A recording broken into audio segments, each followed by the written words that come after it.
જય શ્રી કૃષ્ણ મિત્રો, આપ જોઈ રહ્યા છો યુટ્યુબ. આપ સૌનું મારી યુટ્યુબ ચેનલમાં સ્વાગત છે.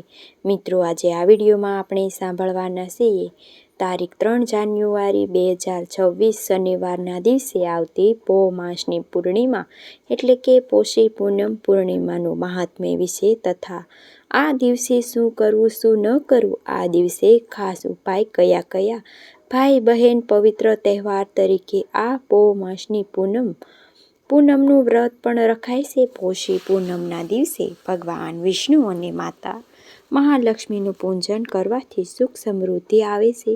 પૂર્ણિમાના દેવતા ભગવાન ચંદ્રમૌલેશ્વર મહાદેવ, દેવી મહાશક્તિ સાથે જો મહાદેવની પૂજા કરવામાં આવે તો સૌભાગ્યવતી પ્રાપ્ત થાય છે.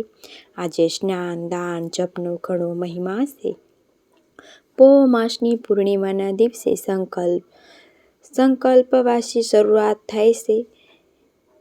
જે પૂર્ણિમાના શરૂ થઈને મહામાસની પૂર્ણિમા સુધી ચાલે છે. આ દિવસે પવિત્ર સ્નાન કરવામાં આવે છે. ભગવાન સૂર્યદેવની જલ અર્પિત કરવામાં આવે છે. સૂર્ય ઉપાસના કરાય છે. સૂર્ય અને ચંદ્રમા બંનેની પૂજા અર્ચના કરવામાં આવે છે. આ દિવસે બંને પૂજા કરવાથી મનોવાંછિત ફળની પ્રાપ્તિ થાય છે. પવિત્ર નદી સ્નાન કરવાથી જન્મો જન્મના પાપમાંથી મુક્તિ મળે છે. મૃત્યુ ઉપરાંત મોક્ષની પ્રાપ્તિ થાય છે. એવી આ પોષી પૂર્ણિમાનું મહાત્મ્ય વિશે આપણે આ વિડીયોમાં સાંભળીશું. આપને આ વિડીયો પસંદ આવે તો લાઈક કરજો, શેર કરજો, કમેન્ટ કરજો. આપ આ ચેનલ પર પહેલી વખત જોઈ રહ્યા છો તો સબસ્ક્રાઈબ કરી લેજો, જેથી આવનારા નવા વિડીયોની માહિતી આપ સુધી તુરંત પહોંચી શકે. ધન્યવાદ. ઓમ શ્રી મહાલક્ષ્મી વિન્હે વિષ્ણુપતિ ધીમહિ ધિયો યો ન લક્ષ્મી પ્રચોદયા. બોલો માતા મહાલક્ષ્મીની જય. મિત્રો, પૂર્ણિમા એટલે કે ફૂલ મૂલ જેવો ચંદ્રદેવ 16 કળાએ ખીલેલા હોય છે. ચંદ્રદેવ કે જે માતા મહાલક્ષ્મીના ભાઈ તરીકે પૂજાય છે, બંને સમુદ્ર સાથે જોડાયેલા છે. જ્યારે દેવો અને દાનવોના સમુદ્ર મંથન કર્યું હતું ત્યારે તેમાંથી 14 રત્ન પ્રાપ્ત થયા હતા. તે 14 રત્નમાં દેવી લક્ષ્મી અને ચંદ્રમાની ઉત્પત્તિ થઈ હતી, જે આજે પણ પૂજનીય છે. ચંદ્રમાની આજે પૂજા કરવાથી શારીરિક, માનસિક શાંતિ, સુખ પ્રાપ્ત થાય છે. જે આપણી કુંડળીમાં આપણા જીવન 9 ગ્રહ અસર કરે છે, તેમાં ચંદ્રમા પણ એક ગ્રહ છે. એ ચંદ્રમાંથી શુભ અસર પ્રાપ્ત કરવા માટે ભક્તો પૂર્ણિમાનું વ્રત પણ કરે છે, જે સુખ સૌભાગ્ય દેનાર છે. આજે સત્યનારાયણ દેવની કથા કરાય છે, જે મોક્ષ ફળ આપનાર છે. આ પૂર્ણિમાની કથા અનુસાર એક બ્રાહ્મણ પત્ની એક ગામમાં રહેતા હતા. તેઓ નિર્ધન હતા. ખૂબ જ મહેનત કરતા પણ છતાં પણ જે ફળ પ્રાપ્ત થવું જોઈએ તે પ્રાપ્ત ન થતું. એક દિવસ સંયોગ તેમને થયો કે પૂર્ણિમાનું વ્રત કરવું જોઈએ. પૂર્ણિમાનું વ્રત કર્યું. એક જ વર્ષમાં જીવનમાં ચમત્કાર પ્રાપ્ત થયો. ધન ધાન્યથી તેમનું ઘર પરિપૂર્ણ થયું. સુખ, શાંતિ, આરોગ્ય, સૌભાગ્યની પ્રાપ્તિ સાથે સંતાન સુખની પણ પ્રાપ્તિ થઈ. પૂર્ણિમાના વ્રતનો આ પ્રભાવ છે કે જે ભક્તો પૂર્ણિમાનું વ્રત કરે છે તે એના જીવનમાં પૂર્ણતા પ્રાપ્ત થાય છે. જે પૂર્ણિમા અર્થાત પૂર્ણ મંથ ચંદ્રમા, એ જ રીતે જીવનમાં પૂર્ણતા અર્થાત જે આપણાથી આવશ્યકતા રહે છે તે જીવન જરૂરિયાત માટે સર્વે કાંઈ પૂર્ણ થાય છે. આપણા જીવનમાં તે બધું પ્રાપ્ત થઈ જાય છે. તે જ પૂર્ણિમાનું વ્રતનો પ્રભાવ કહેવાય છે. પૂર્ણિમા કે જે મહિનામાં એક વખત આવે છે. 12 માસની 12 પૂર્ણિમા અને દરેક પૂર્ણિમાનું અલગ અલગ મહાત્મ્ય છે. જેમાં કે કાર્તક માસની પૂર્ણિમા એટલે કે પુષ્કર મેળો, ભીષ્મ પંચક વ્રત પણ આજે થાય છે. માગશર માસની પૂર્ણિમા ભગવાન શ્રી ત્રિયોદયનો જન્મ ઉત્સવ મનાવાય છે. પો માસની પૂર્ણિમા શાકંભરી નવરાત્રિ પ્રારંભ થાય છે અને મહામાસની પૂર્ણિમા તે ભૈરવના જયંતી પણ પૂર્ણિમાના દિવસે માઘ સ્નાન, માઘ મેળો પણ ભરાય છે. ફાગણ માસની પૂર્ણિમા હોલિકા દહન હોય છે. ચૈત્ર માસની પૂર્ણિમાના દિવસે હનુમાનજીનો જન્મ ઉત્સવ મનાવાય છે અને વૈશાખ માસની પૂર્ણિમા ભગવાન બુદ્ધદેવનો જન્મ ઉત્સવ. શ્રેષ્ઠ માનસિક પૂર્ણિમા વટ સાવિત્રી વ્રત રખાય છે. અષાઢ માસની પૂર્ણિમા એટલે કે ગુરુ પૂર્ણિમા અને શ્રાવણ માસની પૂર્ણિમા રક્ષાબંધનનો પવિત્ર તહેવાર મનાય છે. ભાદરવા માસની પૂર્ણિમા ઉમાય મહેશ્વર વ્રત રખાય છે અને પિતૃ શ્રાદ્ધ પૂર્ણિમા પણ કહેવાય છે. આજે આ માસની પૂર્ણિમા એટલે કે શરદ પૂર્ણિમા. આમ દરેક માસની પૂર્ણિમા ખાસ તહેવાર સાથે જોડાયેલી છે. તેમાંય આ પોહ માસની પૂર્ણિમા પણ ભાઈ બહેન પવિત્ર તહેવાર સાથે મનાવાય છે.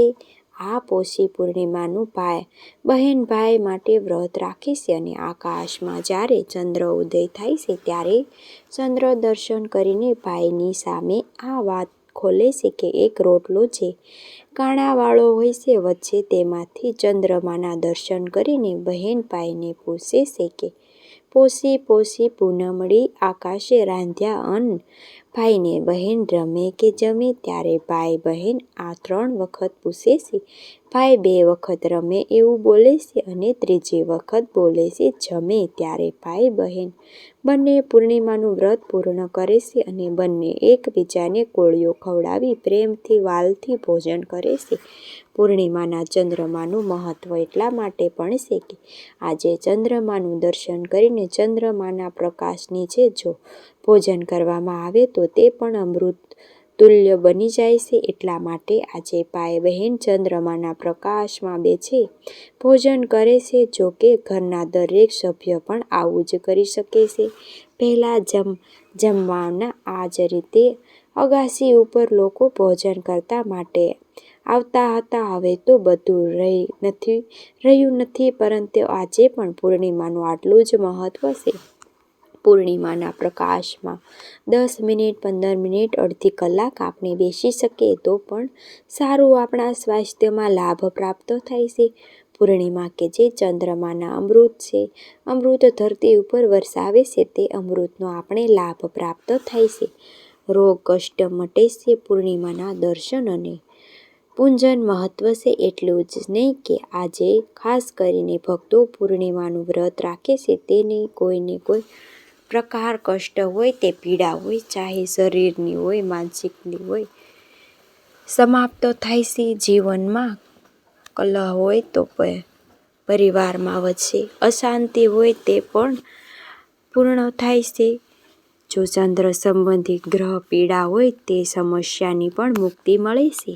પૂર્ણિમાના દિવસે શિવલિંગ ઉપર કાચું દૂધ, મધ, બીલીપત્ર આદિ અર્પિત કરવાથી, અક્ષમ ભગવાન મહાદેવને અર્પિત કરવાથી બધા પ્રકારની બીમારીમાંથી મુક્તિ મળે છે. જો આ કારણ ડર લાગતો હોય તો ચિંતા રહેતી હોય તો પણ પૂર્ણિમાનું વ્રત અવશ્ય કરવું જોઈએ. લાંબા સમય સુધી વૈવાહિક જીવન સુખમય રહે એ માટે પણ પૂર્ણિમાનું વ્રત શુભ છે. પૂર્ણિમા સંબંધિત ખાસ વાતો પણ કહેવામાં આવી છે કે જેમ કે પૂર્ણિમાના દિવસે યજ્ઞ અને માંગલિક કાર્ય જેવા કે વિવાહ છે, દેવ પ્રતિષ્ઠા છે કે તે કરવું શુભ મનાય છે. ભગવાન મહાદેવની પૂજા, અન્ય ધાર્મિક કાર્યો કરવાથી પણ લાભની પ્રાપ્તિ થાય છે. પૌરાણિક કથા અનુસાર પૂર્ણિમાના દિવસે રાહુ ગ્રહ જન્મ ઉત્સવ મનાવાય છે. એટલા માટે રાહુ સંબંધિત દોષ પીડામાંથી પણ મુક્તિ માટે પણ આજે મહાદેવની પૂજા થાય છે. મહાદેવના શિવલિંગ પાસેના નાગની જોડ ચડાવવાથી અથવા તો વહેતી નદીમાં નાગિનની જોડ શ્રીફળ વીંટીને બહાવાય છે. કાલ સ્પર્શ દોષ છે, પિતૃદોષ છે, તેમાંથી મુક્તિ મળે છે. જોકે આ ઉપાય આપણે અમાવસ્યાના દિવસે પણ કરી શકીએ છીએ. પૂર્ણિમાના દિવસે પણ દાન પુણ્ય કરવાથી મનોકામના પૂર્ણ થાય છે. પૂર્ણિમા કે જે માતા મહાલક્ષ્મીને સમર્પિત છે. આજના દિવસે લક્ષ્મીજીનો જન્મ ઉત્સવ પણ મનાવાય છે. એટલા માટે લક્ષ્મીજીને પૂર્ણિમાની તિથિ અત્યંત પ્રિય છે. જોકે અમાવસ્યાના દિવસે પણ માતા મહાલક્ષ્મીનો જન્મ ઉત્સવ મનાવાય છે. બંને તિથિ માતા મહાલક્ષ્મીને સમર્પિત છે. લક્ષ્મીજીની આજે પૂજા કરવાથી ધન ધાન્ય વૃદ્ધિ થાય છે. સવારે વહેલા ઉઠીને સ્નાન આદિ પરવારે પીપળાના વૃક્ષ નીચે પરિક્રમા કરવી જોઈએ. મીઠું જળ કે ગળ્યું જળ તે અર્પિત કરાય છે. પીપળાના વૃક્ષની પૂજા કરીને જો લક્ષ્મીજીનું પૂજન કરવામાં આવે તો માતા મહાલક્ષ્મી ઘણા પ્રસન્ન થાય છે. કારણ કે પીપળાનું વૃક્ષ તે સર્વે દેવમય છે. ભગવાન વિષ્ણુનો ત્યાં વાસ મનાય છે. અને આજના દિવસે કેળાના વૃક્ષની પૂજા કરવાથી પણ લાભ પ્રાપ્ત થાય છે. આપણે સત્યનારાયણ દેવ ભગવાનની કથા કરીએ ત્યારે કેળાના પત્રનો મંડપ તૈયાર કરીએ છીએ. પૂર્ણિમાના તે ગુરુ બૃહસ્પતિ સાથે જોડાયેલી તિથિ છે. માટે બૃહસ્પતિ દેવ કે જે કેળાના વૃક્ષ સાથે જોડાયેલા છે. ઉપાય તરીકે આપણે જોઈએ છીએ ત્યારે કેળાના વૃક્ષનું પૂજન કરવું.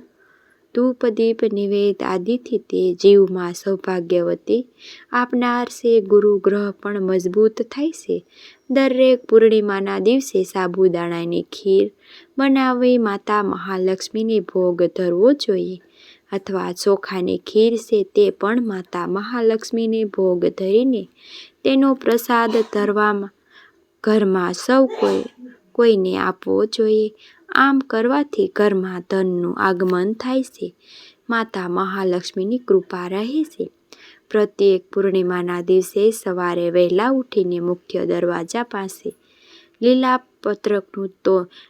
પત્રનું તોરણ બાંધવું જોઈએ. ચાહે આસોપાલવના પત્રનું હોય કે પછી આંબાના પત્રનું હોય. તથા દીપદાન પણ કરાય છે. આમ કરવાથી સકારાત્મક ઉર્જા ઘરમાં પ્રવેશ કરે. પૂર્ણિમાના દિવસે તામસિક વાસ્તુનો ત્યાગ કરવો જોઈએ. પૂર્ણિમાના દિવસે લક્ષ્મી દેવની મંદિરે જઈને ઇત્ર અથવા સુગંધિત અગરબત્તી તે પણ અર્પણ કરી શકાય છે. આજના દિવસે પવિત્ર નદીમાં સ્નાન કરવા શુભ મનાય છે. જો તીર્થોમાં ગયા હોય તો ગંગાજીનું, યમુનાજીનું, સરસ્વતીનું આદિનું તો આપણને લાભ પ્રાપ્ત થાય છે. પવિત્ર જલાશયમાં સ્નાન કરવાથી પુણ્યની પ્રાપ્તિ અવશ્ય થાય છે. પરંતુ જો આપણે ન જઈ શકીએ તો ઘેરે પણ સ્નાન કરી ત્યારે પવિત્ર જલ દેવતાનું સ્મરણ અવશ્ય કરવું જોઈએ. ઘરે પણ આપણે સ્નાન કરીએ તો પવિત્ર તીર્થોનું સ્મરણ અવશ્ય કરવું. જેવું કે ગંગાજી, યમુનાજી, સરસ્વતી આદિ. ચંદ્રમાં સ્ત્રી પ્રધાન ગ્રહ છે. માટે માતાની પૂજા કરવી સર્વશ્રેષ્ઠ મનાય છે. અત્યારે ધનારક મૂર્તા પૂર્ણ થશે અને ભગવાન સૂર્યનારાયણ દેવ તેમના પુત્ર શનિદેવની રાશિ એવી મકર રાશિ પ્રવેશ કરવા જઈ રહ્યા છે. ત્યારે મકર સંક્રાંતિ આવે છે. પતંગ ઉત્સવ શરૂ થઈ જઈ રહ્યો છે. ત્યારે ઉત્તરાયણના આરંભ થાય. ઉત્તર તરફ સૂર્યનારાયણ દેવ ગતિ કરે. દેવોના દિવસે પ્રારંભ થાય છે. દેવોનો દિવસ પ્રારંભ થાય છે. એટલા માટે અત્યારે જે માંગલિક કાર્ય 1 મહિનાથી બંધ પડેલા હતા તે હવે ફરી માંગલિક કાર્ય શરૂ થશે. કહેવાય છે કે જ્યારે ઉત્તરાયણ સૂર્ય થયા ત્યાં ભીષ્મ પિતાએ પોતાનો દેહ ત્યાગ્યો હતો. આવું કરવાથી મોક્ષની પ્રાપ્તિ થાય છે. સૂર્ય ઉત્તરાયણ થાય છે જે મકર સંક્રાંતિ આપણે કહીએ છીએ. સૂર્ય સંક્રાંતિ કહીએ છીએ તે ઘણો પુણ્યકાળ છે. તે પુણ્યકાળનો લાભ પણ લેવાય છે. લગભગ દરેક વર્ષની 14 જાન્યુઆરીએ મકર સંક્રાંતિનો દિવસ મનાવાય છે. ભગવાન મહાદેવ કે જે ચંદ્રમૌલેશ્વર કહેવાય છે કે જેમના મસ્તક ઉપર અર્ધચંદ્ર બિરાજમાન છે. અર્ધચંદ્રનો અર્થ એ થાય છે કે ચંદ્રમા ભગવાન મહાદેવના મસ્તક ઉપર બિરાજમાન થઈને ભક્તોને દર્શન આપે છે અને કહે છે કે આપણે ઈશ્વરની સામે તો અડધા જ છીએ. પૂર્ણ તો ઈશ્વર આપણને કરે છે. જ્યારે પણ પ્રભુની કૃપા થાય એમ આપણું આ પુણ્ય ચંદ્રમા ખીલાવે છે. તેને પૂર્ણિમા કહેવાય છે. અને પોહ માસની પૂર્ણિમા એટલે કે પૂષા નક્ષત્ર, જે સૂર્યનારાયણ દેવનું નક્ષત્ર છે. પુષ્ય નક્ષત્ર પણ કહેવાય છે, જે ગુરુ નક્ષત્ર છે, જેના સ્વામી શનિદેવ પણ છે. માટે જે પૂર્ણિમાના દિવસે ભક્તો આ વ્રત ઉપવાસ કરે છે, તેમની ઉપર આ ગ્રહોનો પ્રભાવ પણ રહે છે. પોહ માસની પૂર્ણિમાના દિવસે પ્રયાગરાજ મહાકુંભ મેળાનો આરંભ પણ થઈ જાય છે. એટલા માટે પણ આ પૂર્ણિમાને ફળ અધિક કહેવાયું છે. પૂર્ણિમાનું વ્રત એક જ દિવસનું હોય છે. સવારે સૂર્યોદયથી આરંભ થાય છે અને ચંદ્રમાના દર્શન થાય એટલે કે વ્રત પૂર્ણ થઈ જાય છે. સાંજે ચંદ્રમાને અર્ઘ્ય અપાય છે. ચંદ્રદેવનો સમય છે. સમય પણ જાણી લઈએ મિત્રો. સૂર્યદેવનો સમય, ચંદ્રદેવનો સમય સાંજના સમયે પૂજા આરાધના કરાય છે. 11 કોટી લઈને તેની પૂજા કરીને લાલ વસ્ત્રમાં બાંધીને તિજોરીમાં રાખી શકાય છે. આજના દિવસે ભગવાન શ્રી નારાયણ, મધુસૂદન, ભગવાન શ્રી કૃષ્ણની પૂજા કરી શકાય છે. ભાવથી, પ્રેમથી કરી પૂજા ઉપાસનાના મંત્ર જાપ 1000 ગણું ફળ આપનાર છે. આજે પૂર્ણિમાના દિવસે અમુક ઉપાય પણ થાય છે, જેમ કે આ માસમાં શાંતિ સાથે જોડાયેલા છે. જેમની માનસિક સ્થિતિ ખરાબ હોય, તે અશાંતિ રહેતી હોય, તેમનો કુંડળીમાં ચંદ્રગ્રહણ નબળો હોય, તે માટે ચંદ્રમૌલેશ્વર ભગવાન મહાદેવની પૂજા કરી શકાય છે. જેની પણ પૂજા કરી શકીએ તે જીવન શાંતિ પ્રાપ્ત થાય. શાંતિ હોય, સુખ મળે, અને સુખ હોય તો મન સ્થિત થાય, ચિંતા દૂર થાય. કારણ કે માનસિક શાંતિ તે ચિંતાને પણ દૂર કરે છે. આ ઉપરાંત તુલસી માતાને સવાર સાંજ દીપદાન કરવું જોઈએ. ભગવાન શ્રી હરિનારાયણનું સ્મરણ કરવું જોઈએ. આજે આપણે સત્યનારાયણ દેવ ભગવાનની કથા કરીએ, સાંભળીએ ત્યારે પણ ભગવાન શ્રી હરિવિષ્ણુને કોઈ પણ આપણા ઘર મંદિરમાં સ્વરૂપ બિરાજમાન હોય, તે ભગવાન શ્રી કૃષ્ણ કે તેમને પણ 2 તુલસી દળ અર્પિત કરવા જોઈએ. જે ભક્તો આજે સત્યનારાયણ દેવની કથા કરે છે, તેઓ સત્યનારાયણ દેવની કથાની સાથે સાથે વિષ્ણુ સહસ્ત્ર નામ પાઠ કરે છે, 1000 ગણું લાભ આપે છે. પૂર્ણિમાના દિવસે, અમાવસ્યાના દિવસે પિતૃ નિમિત્તે પણ કંઈક ને કંઈક દાન પુણ્ય અવશ્ય કરવું જોઈએ. કહેવાય છે કે પૂર્ણિમાની તિથિ એવી છે કે જીવનમાં પૂર્ણતા આપે છે. માટે આજના દિવસે જે કંઈ શુભ કાર્ય કરવામાં આવે તે લાખ ગણું ફળ આપે છે. આ ઉપરાંત એવું પણ કહેવાય છે કે જરૂરિયાતમંદને જો દાન પુણ્ય કરવામાં આવે, બ્રાહ્મણોને દાન દક્ષિણા આપવામાં આવે, ગુપ્ત ધન કે ગુપ્ત દાન છે તે આપવામાં આવે તો પણ લાભની પ્રાપ્તિ થાય છે. પોહ માસની ઠંડીની સિઝન છે, એટલા માટે જરૂરિયાતમંદને ગરમ વસ્ત્ર, ચપ્પલ કે અન્નદાન, જલદાન, વસ્ત્રદાન આપણે યોગ્ય લાગે તે આપી શકીએ છીએ. ગુપ્ત દાન કરવાથી પણ લાભની પ્રાપ્તિ થાય છે. કોઈ પણ મંદિર જઈને ચૂપચાપ ગોલકમાં અમુક ધન પધરાવી દેવું જોઈએ, અથવા કોઈને ખબર ન હોય એ રીતે દાન કરવામાં આવે. તે દાનનું મહત્વ ઘણું છે અને કરેલા કર્મનો બદલો દરેકને મળે છે. ચાહે સારા કર્મ હોય કે સારા કર્મ હોય, પરિણામે મનુષ્યને ભોગવવા જ પડે છે. ચાહે કોઈ પણ મનુષ્ય કરેલા કર્મનું ફળ આપવામાં શનિદેવને તે ન્યાય અને દંડના દેવતા છે. માટે આજે શનિ પૂજન પણ કરવું જોઈએ. ભગવાનનું હનુમાનજીની પણ પૂજા થાય છે. આ ઉપરાંત ગાય માતાની સેવા કરવી જોઈએ. પશુ પક્ષીની દાન જળની વ્યવસ્થા કરવી જોઈએ. જે આપણાથી બને એ પ્રમાણે આ તિથિ પૂર્ણ લાભ ઉઠાવવો જોઈએ. માતા મહાલક્ષ્મી અને ચંદ્રદેવ ભાઈ બહેન છે અને આજે ભાઈ બહેનનો તહેવાર પણ છે.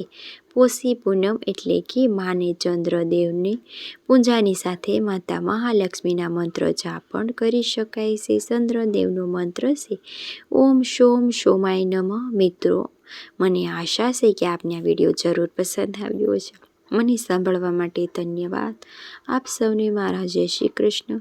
માંગલે શિવ સર્વથા સાધિકે શરણે ત્રંબકે ગૌરી નારાયણી નમસ્તુતે, નારાયણી નમસ્તુતે. મંગલ ભગવાન શંકર, મંગલ વિશુદ્ધ ધ્વજે મંગલ પાર્વતી નાથો મંગલાય તનો હરે. પૂર્ણિમા દેવતાની જય. મિત્રો, મને સાંભળવા માટે ધન્યવાદ. આપ સૌને મારા જય શ્રી કૃષ્ણ.